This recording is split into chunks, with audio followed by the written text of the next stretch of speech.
অস্ট্রেলিয়ার বিরুদ্ধে ঘরের মাঠে ওয়ানডে সিরিজে নতুন জার্সি গায়ে মাঠে নামবে টিম ইন্ডিয়া। সোমবার ধোনি ব্রিগেডের নতুন জার্সি উন্মোচিত হল।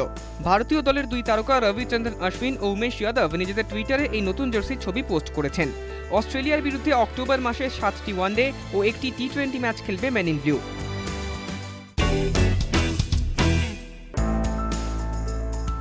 সামনে ভারতীয় দলের ঠাসা ক্রীড়াসূচি, কিন্তু দল করতে গিয়ে সমস্যায় পড়তে পারেন নির্বাচকরা, কারণ সব বিভাগেই জমজমাট লড়াই।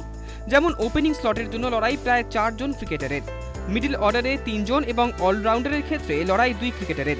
ভারতীয় এ দল, ভারতীয় লাল এবং ভারতীয় নীল দল ঘোষণার পর ওপেনিং স্লটে বীরেন্দ্র সেহবাগ, গৌতম গম্ভীর, রোহিত শর্মা এবং মুরলী বিজয়ে লড়াই টান টান মাত্রায় পৌঁছে গিয়েছে।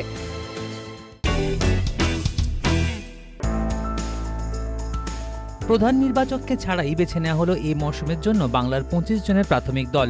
এই মরশুমে কিছুটা হলেও সিনিয়রদের বেশি প্রাধান্য দেওয়া হয়েছে, যার প্রথম পদক্ষেপ বাংলা দলের শিবশঙ্কর পালের প্রত্যাবর্তন। চোট পাওয়া মনোজ তিওয়ারিকে বাদ দিয়েই দল ঘোষণা হয়েছে।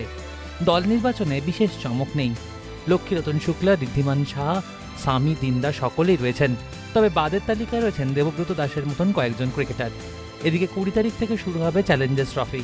ওড়িশা আসতে না পারায় বাংলার 2টি দল ও ঝাড়খণ্ডকে নিয়ে হবে টুর্নামেন্ট। অক্টোবরের 6 থেকে 9 ইডেনেই হবে ফাইনাল।